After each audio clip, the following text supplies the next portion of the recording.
Well, let me answer the last part of your question first.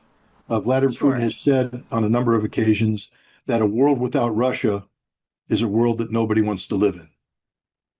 So if the United States' goal is to destroy Russia, then there won't be a world. So, that now we know where the Russians are. They're not going to allow the United States or anybody to destroy Russia. They will defend Russia and they will use all the weapons necessary.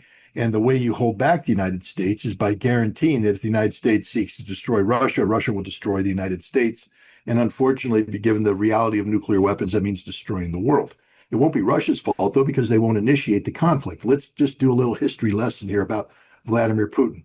When Vladimir Putin became president on New Year's Eve, 1999, he had to win an election first. He did so in March of 2000. He won with 51.2%. All the people calling him a dictator don't understand that Russia is a functioning democracy. And, for his first several terms in office, it was a very difficult political struggle for him to stay in power. There was a lot of political opposition. Can At I? that time, he was I'll come back to that. Go ahead. I'm sorry. at that time, he had to confront the reality of NATO expansion. And he told the United States and Europe, we don't support NATO expansion. He actually offered to join NATO. He said, if you're worried about us, why not bring us into the alliance? And therefore, we're part of the same team. But that's not how NATO expansion works. NATO expansion works because they're trying to justify increased military budgets by painting Russia as the enemy, not as their friend. So we never Mm. wanted to be friends with Russia, and this sinks into the psyche of the Russians. In 2005, Vladimir Putin gave a speech to the Federal Assembly in which he said the greatest tragedy of the past century was the dissolution of the Soviet Union. And everybody jumped on that saying, see, he just wants to bring back the Soviet Union. They never listened to the rest of the statement. He said, because overnight, tens of millions of Russians became homeless. He said, I am the president of not just the Russian Federation, but the Russian nation, the Russian people. And the Russian people are defined by common history, language, culture, religion. And he said, I have to protect these people. I have to defend these people. Um, and therefore, NATO expansion into places like Ukraine threatens this because there are Russians there who, Putin's responsible for. So he said that in 2007, he went and spoke at Munich. It's one of the greatest speeches given in modern times by anybody. Everybody should read this speech where he put the West on notice, saying, we've tried to work with you. We want to live in peace, but look at what you've done. You've invaded Iraq in violation of international law. Are you aware of what you have done? You're expanding NATO, threatening us. Are you aware of what you've done? We want to live in peace, but we're not going to sit here and allow this to happen. In 2002, the United States withdrew from the Anti-Ballistic Missile Treaty, one of the foundational treaties of arms control that had been in place since 1972, that creates the perception of mutually assured destruction, meaning that if you use nuclear weapons and we all die, therefore let's not use nuclear weapons. But we got rid of the ABM treaty because we wanted to build a missile shield, which said we can shoot down your missiles and you can't shoot down ours. Therefore, we have supremacy. And Putin's like, this isn't going to end well, guys. We want equality. We don't want to give you supremacy. This led to Russia beginning to modernize its nuclear arsenal so that it could defeat any ballistic missile shield that we produced. And today, Russia has the most modern nuclear weapons in the world. In 2019, Donald Trump withdrew from the INF treaty, my treaty, the one that creates stability in Europe. He got rid of it. And now we're deploying INF systems. What has Russia done? They had a moratorium that said they won't develop weapons as long as the United States doesn't deploy weapons into Europe. We did. Now we have the Oreshnik missile, which is a very destabilizing missile that Russia had no choice but to build to respond to the threats of the United States. Russia's not the one creating the problems. Russia's reacting to the problems created by the United States, by Europe, by the expansion of NATO. President Trump himself has admitted at least 3 times this year and many times previously that this war in Ukraine came about because of NATO expansion, that Russia had a right to be concerned about that. So, yes, Russia has taken measures to defend Russian interests, but the reality is Russia's only responding to the provocations of the West. If we stop provoking Russia, I think Russia wants to live in peace and harmony. They're not looking for a fight, but they're not going to run away from one, and they darn sure aren't going to bend the knee. So what does that mean for contemporary negotiations to end the conflict. I mean, Trump famously said prior to winning the election last year that he could end the conflict within 24 hours. Of course, folks are, who have been longtime critics of him are doing victory laps, talking about how empty that promise and commitment was, especially because in the last day or so, as of us recording this, he made a similar promise about ending the conflict in Gaza. I mean, I deal with Bibi Netanyahu quite a bit, and we had great success, obviously, in Iran. We knocked out their nuclear threat. That would have been a horror show having them have a nuclear weapon. They would have used it, too. We did very well there. Right now they're talking about Gaza City. There's always talking about something. At some point it's going to get settled. And I'm saying you better get it settled soon. You have to get it settled soon. And that means, nobody can forget October 7th. People forget October 7th. That was one of the most brutal. I've seen some terrible things, some brutal things. That was about as bad as it gets. And nobody can forget that. With that being said, it's got to get over with. It's got to get over with because between the hunger and all of the other problems, worse than hunger, death, pure death, people being killed. And, I'm the one that brought back the hostages, and I did it with that gentleman right there, Steve Witkoff, and with Marco. All of us, the whole team, we worked together. Even the trade people worked on it with us. And we brought back a lot of the hostages. Now we're left with, would you say 20, Steve, or would you say it's less than 20? I hope it's 20. And he hopes it's 20 because some could be dead. That's what he means, I assume. Yes. So we had 20, but there's rumors that some could be dead. It's a terrible situation over there. Terrible, terrible situation. But it's coming to a head. It's coming to an end. We are sending, we sent $60 million of food over there just recently. And I don't even know if people know it. We distributed ourselves. We're giving a lot of food, spending a lot of money on food, getting it over there. We have a lot of food. We have a lot of oil, and we have the greatest farmers in the world. So we have a lot of food, but we're sending a lot of it over to Gaza, and we're feeding a lot of people. But with all of that being said, it's a lot of people to feed. And I think that we will have, within the next 2 to 3 weeks, you're going to have pretty good conclusive a conclusive ending. It's a hard thing to say because they've been fighting for thousands of years. If you want to know, that's been a hotbed forever. But I think we're doing a very good job. But it does have to end. But people can't forget October 7th either. It seems as though, certainly when he was running for office, when he was out of power, Trump made a lot of commitments that were anti-war in nature, saying that he didn't want all this endless spending for Ukraine, saying that he wanted to end this conflict, saying that, criticizing Joe Biden's funding of the conflict, et cetera, and touting his good relationship with Putin to bring it to an end. He also articulated, as you just pointed out, that Ukraine shared responsibility for the start of the war, characterizing it as provoking the war, et cetera. That being said, what do you make of the inability to negotiate at this time? If Trump genuinely does sincerely believe and agree with what mainstream American media obviously characterizes as Putin's framing of the conflict, what is the core cause of the difficulty in bringing it to a close? Well, first of all, what Trump is proposing through a ceasefire and continued existence of this current Ukrainian regime doesn't bring the conflict to a close. It just brings it to a temporary halt. It creates the conditions. Indeed, it makes it absolutely certain that down the road there will be additional conflicts because Ukraine, under the Zelensky-Zaluzhny type leadership, will never accept Russian ownership of Crimea or the Donbass or Zaporizhia or Kherson. And so all you do is you buy time for NATO to re-equip the Ukrainian army, and there will be a war down there. And Russia says, we're not doing that. We're going to resolve the root causes of this conflict, which means they're going to fundamentally transform the reality of Ukraine. And this is the Russian goal and objective. This is what demilitarization means. This is what denazification means. And Trump doesn't comprehend this because he has advisors who hate Russia. I think Donald Trump's the only person, maybe with the exception of J.D. Vance, on his team that actually wants peace with Russia. Marco Rubio doesn't. Look at Marco Rubio's history. He hates Russia. He despises Russia. Pete Hegseth is a cold warrior who has nothing good to say about Russia. Keith Kellogg is just a man he was given a medal by the Ukrainian president yesterday, which tells you everything you need to know about Keith Kellogg. Trump's inner circle doesn't want peace with Russia. They recognize that the president has made a commitment and they have to be seen as supporting the president's commitment, but they're stabbing him behind the back every step of the way. But the ultimate reality is that Trump doesn't understand that Russia's not looking. He thinks that somehow Russia's losing this war, that Vladimir Putin's looking for a way out. He says that over and over again. Putin wants an end to this war.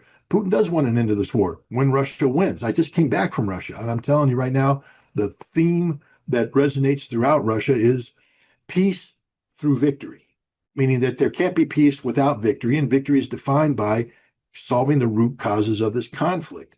Ukraine will not be allowed to have an 800,000 strong NATO trained army. They will have 50,000 strong light border guard force. That's it. Russia will dictate that outcome. Ukraine won't be allowed to have their current government, which is heavily influenced by the neo-Nazi ideology of the Banderists, who date back to Stepan Bandera, who was an ally of Adolf Hitler, killed tens of thousands of Jews, hundreds of thousands of Russians and Poles and Ukrainians, a mass murderer who today is now considered a national hero of Ukraine. Lest you think I'm exaggerating, there's a video that came out of Odessa the other day on Ukrainian National Day, and there were parades of Nazis, literally wearing Nazi uniforms, flying Nazi flags, and giving the Nazi sign as they march through Odessa. And this happens over and over. Russia says this will not be allowed to happen. We fought a war against Nazi ideology. We're not going to allow it to be reborn right next door. That's what denazification is, neutrality. It means total neutrality, not the neutrality where NATO peacekeepers are on the ground inside Europe. How neutral can you be when you have French and British NATO members on your soil? Russia won't allow that happen. Trump has yet to embrace this reality. He continues to believe that he can impose a peace on Vladimir Putin. Vladimir Putin will not accept anything other than total victory. And this has been the Russian position from day one.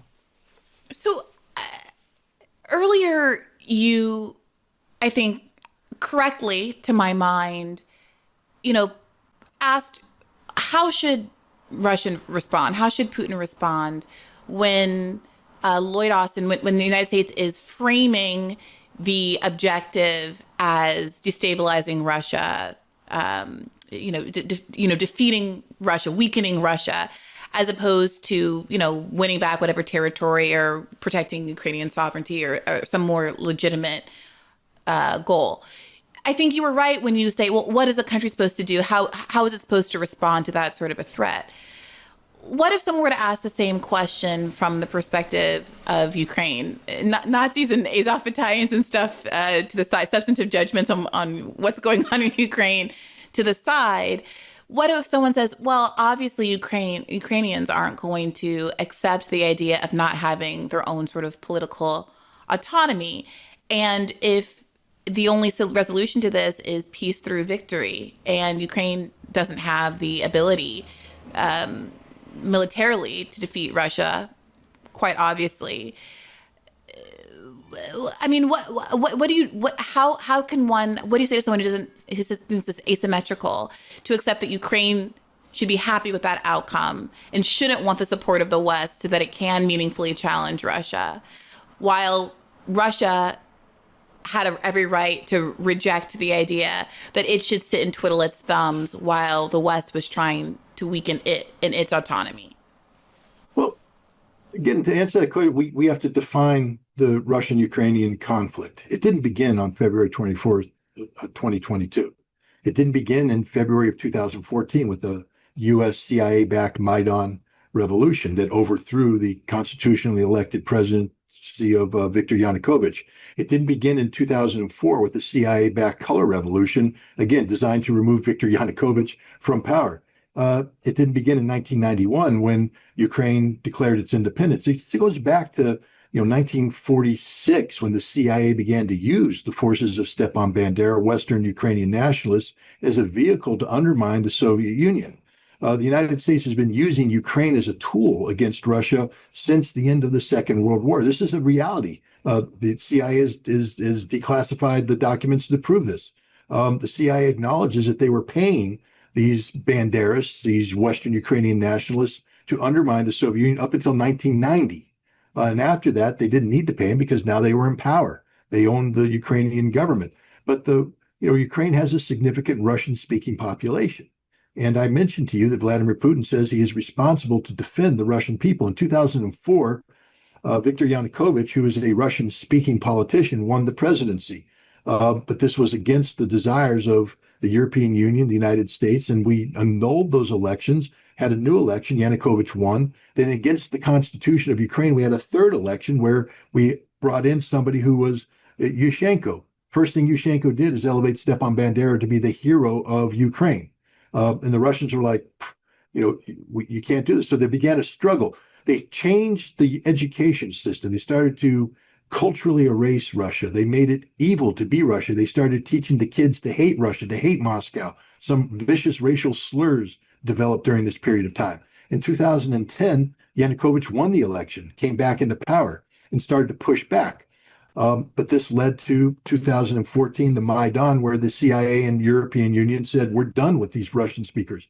They overthrew him, and then they declared war on the ethnic Russians of Crimea, of Odessa. You've heard about the burning of the trade building in Odessa, 48 dead, burned to death for the sin of being Russian. They tried to take over Crimea. The Russians wouldn't allow it. They took it. They made a move on the Donbass.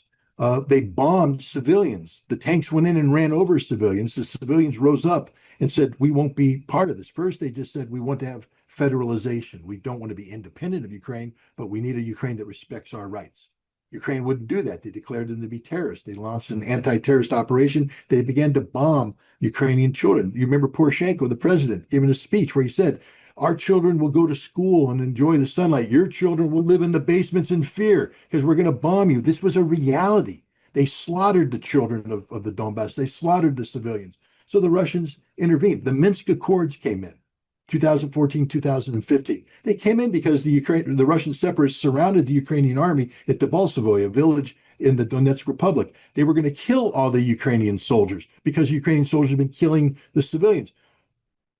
Angela Merkel begged Vladimir Putin, begged him, don't do this. Stop it. Let's look for peace. And Putin said yes. He prevented the slaughter of the Ukrainian army, brought it out, and then came the Minsk Accords. The Minsk Accords gave these territories to Ukraine. Russia wasn't trying to take the territories away. Russia just wanted the rights of the Russian-speaking people to be respected. And for 8 years, the Minsk Accords went forward. Ukraine, Germany, and France, the signatories on this, refused to advance it. Why? Well, we now know. They admit it was all a sham.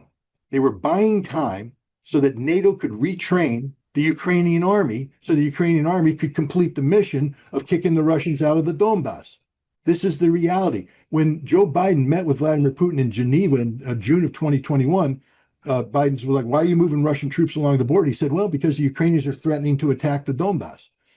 He said, if you don't want us to move troops, then you need to implement Minsk. Biden promised him that he would direct Tony Blinken to implement Minsk. What happened? That was in June. In September, Blinken was meeting with NATO officials to send weaponry into Ukraine secretly, offensive weaponry, because we had no intention of allowing Minsk to be implemented. We didn't want peace, the peace that Putin wanted. And then what happened is they turned around. The Russians confronted the British or the French and the Germans in October and said, are you going to do Minsk? They said, no, we're not. We're not going to force the Ukrainians to do that. Then Russia shifted gears, not to go to war, but to seek a peace treaty. They drafted up a treaty that was given to the United States and NATO on December 17th, 2021, that talked about a new European security framework. All they wanted was guarantees to protect the Russian speakers. Even then, the United States and NATO wouldn't agree to that. And this led to the conflict in 2024. So you say, Russia, understand, Russia's been looking for peace nonstop. This war was thrust upon Russia. Russia didn't attack unilaterally. Russia responded because Ukraine massed 80,000 troops on the border with Donetsk and began shelling, a tenfold increase in artillery shelling between up until the moment of the Russian action. Russia acted in self-defense, collective self-defense with Donetsk and Lugansk. This is the reality. And so you say, what should Russia do? Trust the West? Russia's done nothing but to try to trust the West, to get the West to agree to a reasonable peace. It's the West that's betrayed Russia. So Russia's tired of this. They want to solve this problem once and for all. And the problem is Ukraine. The problem is that Ukraine has sold its sovereignty to the West. So walk me through the resolution of this, or perhaps more accurately framed, walk me through the theater of what happened between Putin and Trump and Alaska? Because I'm having a difficult time sort of negotiating this idea or parsing this idea that Trump, given, left to his own devices, if he had his druthers, would allow for the denazification, would, allow for the demilitarization, would basically withdraw funding and support from Ukraine so that Ukraine didn't have a choice in the matter. And then that would bring the conflict to a close. But for the people who surround him / international pressures from Europe, this conflict would be resolved. You do really place the onus on everyone else in his orbit. Do you feel like Trump has that much kind of knowledge and agency? And absent that scenario that I just described coming to fruition, because there are all these other actors who don't want that to be the case, how do you see this ultimately being resolved? Well, we know that Donald Trump, if you remember, even on the airplane to Alaska, he spoke to the reporters and he said, if Putin doesn't agree to a ceasefire from the very beginning, I'm out of there. This meeting's over, and there will be horrible consequences for Vladimir Putin. I want certain things. I want to see a ceasefire. This is not to do with Europe. Europe's not telling me what to do. But they're going to be involved in the process, obviously, as will Zelensky. But I want to see a ceasefire rapidly. I don't know if it's going to be today, but I'm not going to be happy if it's not today. Everyone said it can't be today, but I'm just saying I want the killing to stop. I'm in this to stop the killing. We're not putting up any money. We're making money. They're buying our weapons, and we're sending them to NATO, and NATO's sending us big, beautiful checks. But I don't care about that. I care about, it was a big factor when Biden spent $350 billion and got nothing. But what I do care about is they lost last week, 7,011 people were lost, almost all soldiers. 36 people in a town which got hit by a missile. But over 7,000 soldiers. It's crazy. Could you describe a little bit, Mr. President, because I know you've had a lot of phone calls with President Putin. What's the difference in a face-to-face, in-person meeting? Look, he's a smart guy, been doing it for a long time, but so have I. Been doing it for a long time. And here we are, we're president. That was much more difficult than what I'm doing today, believe me. You remember that. I mean, it's public. Sure. And yet what happened? Putin landed, they had a very short meeting, and Trump immediately changed his tune. He said, no, we're not looking for a ceasefire. We're looking for a comprehensive peace agreement that solves the root causes of this conflict. All of us would obviously prefer an immediate ceasefire while we work on a lasting peace, and maybe something like that could happen. As of this moment, it's not happening, but President Zelensky and President Putin can talk a little bit more about that. In the 6 or so wars that we stopped, we haven't had a ceasefire. And so I don't know that it's necessary. You can do it through the war, but it would be, I like the ceasefire from another standpoint. You immediately stop the killing. But I believe a peace agreement at the end of all of this is something that's very attainable, and it can be done in the near future. With all of the wars that I got involved in, we only have this one left. Of course, as I walk out the door, there'll probably be a new one starting, and I'll get that stopped too. But I thought this was going to be one of the easier ones. It's actually one of the most difficult. They're very complex. That's Vladimir Putin. So you think what the chest beating on the plane was what, for the benefit of his advisors?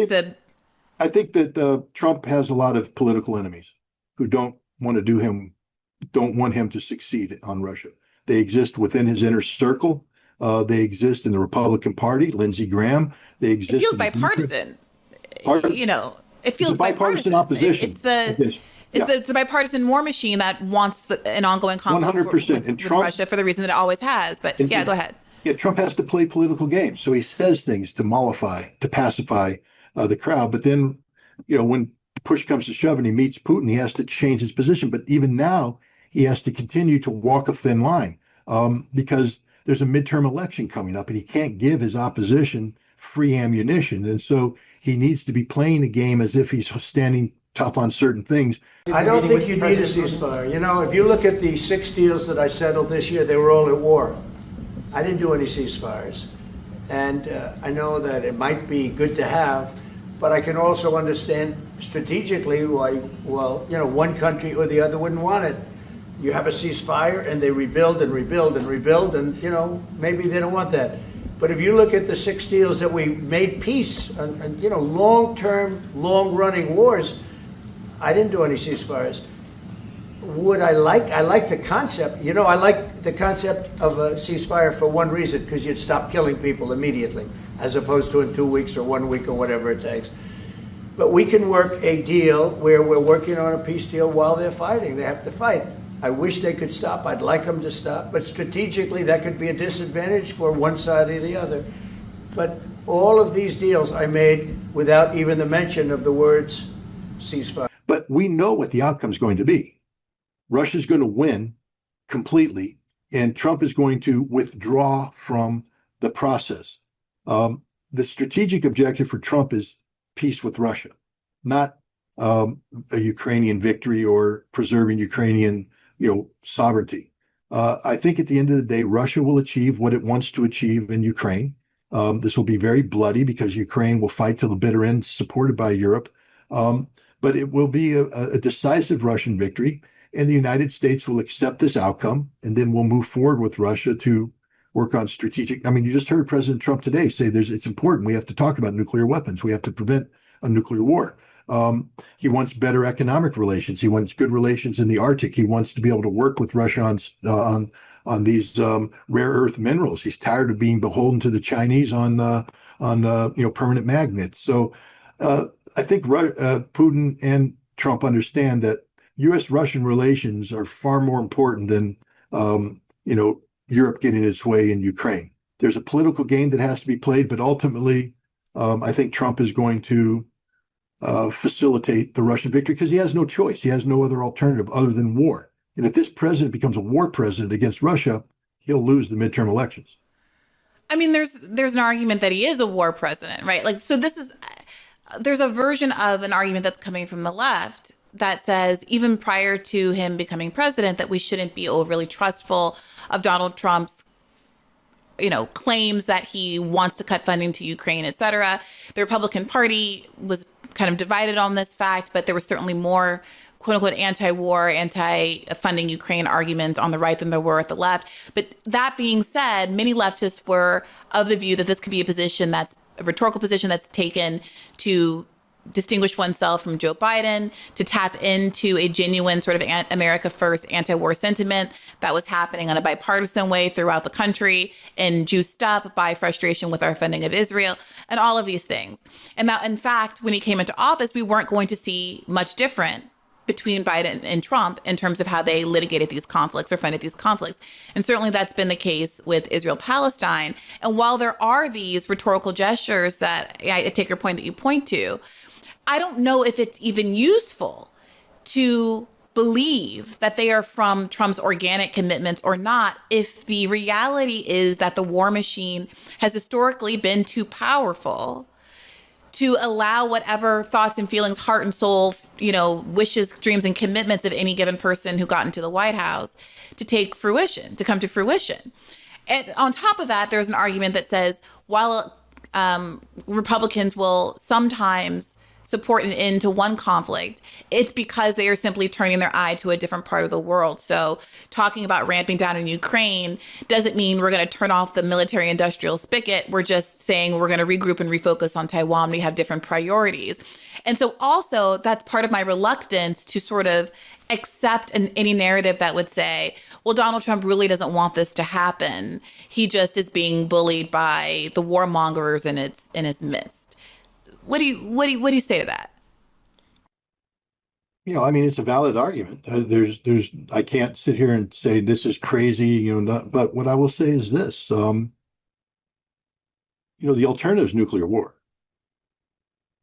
And so to have Donald Trump meeting with Vladimir Putin in Alaska is pretty good, even though it wasn't the perfect meeting, even though there's inconsistencies in his argument.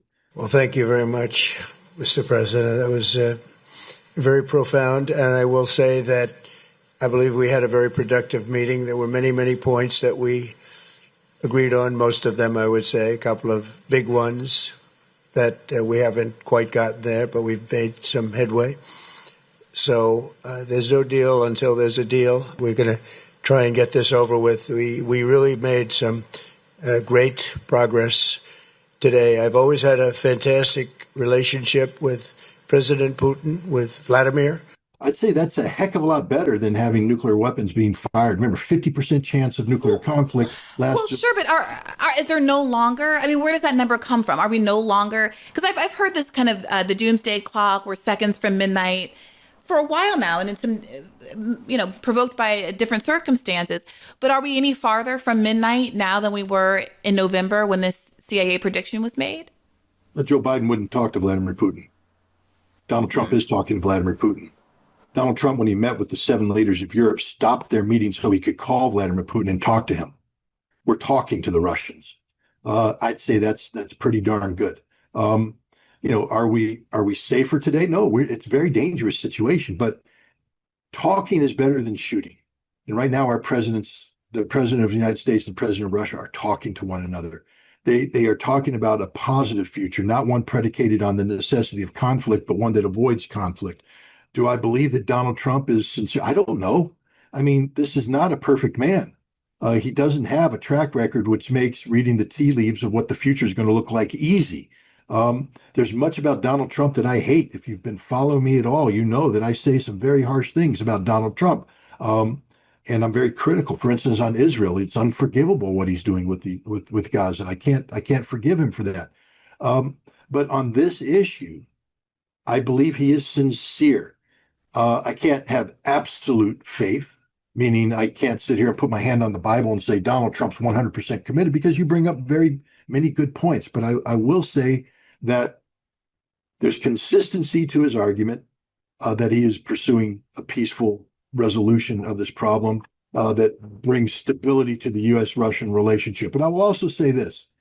Vladimir Putin, as you alluded to earlier, I believe he's the adult in the room. I think he's been the stabilizing force. Over the years, I've learned a couple things about the Russians. Words matter to them. They don't say words lightly. When they say something, it's because they believe it and they're going to act on it. And they also aren't given to false hope. So for Vladimir Putin to make the commitment he has to Donald Trump, to work with Donald Trump, means that the Russians see something here. Because the Russians aren't about going off tilting at windmills. They don't believe in fantasy. They're very reality-based people.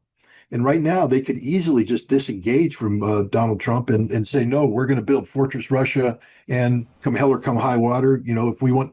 So I believe in the peace process. My impression was that it's a little bit what has happened after the mid-August meeting, which was that there was some question as to, are there going to be follow-up meetings? And the Russian response was, well, when you have something legitimate to come to the table with. But if what we're talking about is, you just want a ceasefire for the sake of a ceasefire without getting to these underlying things, well, then no, there's no, it depends on what the agenda is, basically. The question of whether or not we're going to reconvene. There's 2 tracks here. There's a Ukraine track, and then there's the U.S.-Russian relation track. And I think what we're seeing is that Donald Trump's going to unplug from the Ukraine track and focus on the U.S.-Russian relationship track to get strategic nuclear arms talks back up to speed, to talk about joint work in the Arctic, to talk about economic investments. But Ukraine is an anchor around both of their heads. They have to cut that chain, and that's going to take some effort. I mean, do those tracks reconverge if so?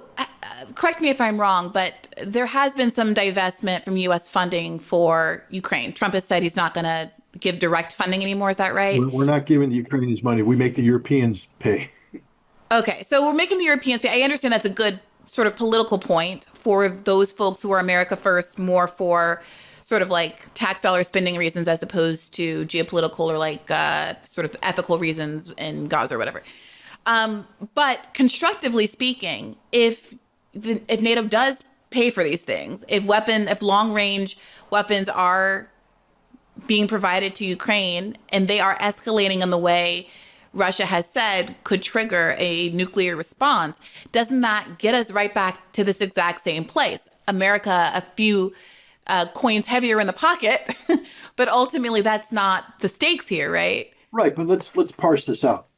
Sure, please. First of all, Russia is winning decisively on the battlefield. The Ukrainian army is in a state of collapse as we speak.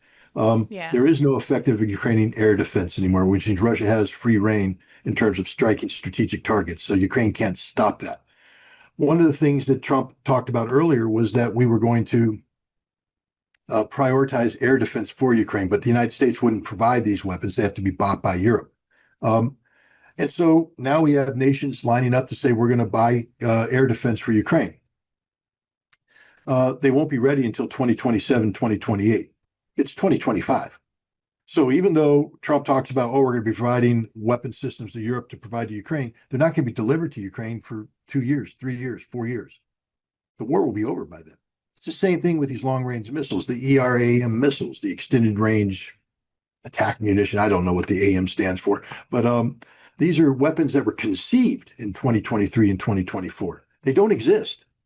And so now they've had to turn from conception into field trials to have a weapon that's ready to be produced. And today, I guess the ERAM is ready to be produced, but they haven't begun production. They haven't begun serial production. Now they're talking about maximum output of 1,000 missiles a year. Trump said, we're going to sell 3,650 to the Ukrainians. These missiles don't exist right now. First of all, in order to get to 1,000 a year, we need a full commitment for multi-year production. That means that Europe's going to have to pony up all the money up front. Europe doesn't have any money. Germany's going bankrupt as we speak.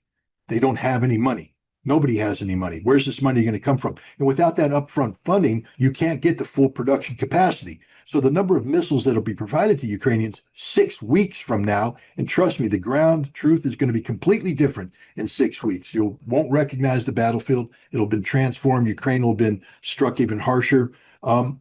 This is an empty gesture by Donald Trump, just like air defense. It's a political move to be seen as being tough, as supporting Ukraine, but it is not supporting Ukraine. It's setting Ukraine up for failure. Moreover, it's setting Europe for failure because it's requiring Europe to commit resources that it should be using to shore up their failing economies, but instead they're using it to buy weapons that will never be delivered to Ukraine. And even if these weapons are delivered to Ukraine, the use of these weapons, the targeting of these weapons, can only happen if the United States says, yes, we approve that target. You really think Donald Trump, knowing what the Russian nuclear doctrine is going to say, yeah, go ahead and strike that target in there? No.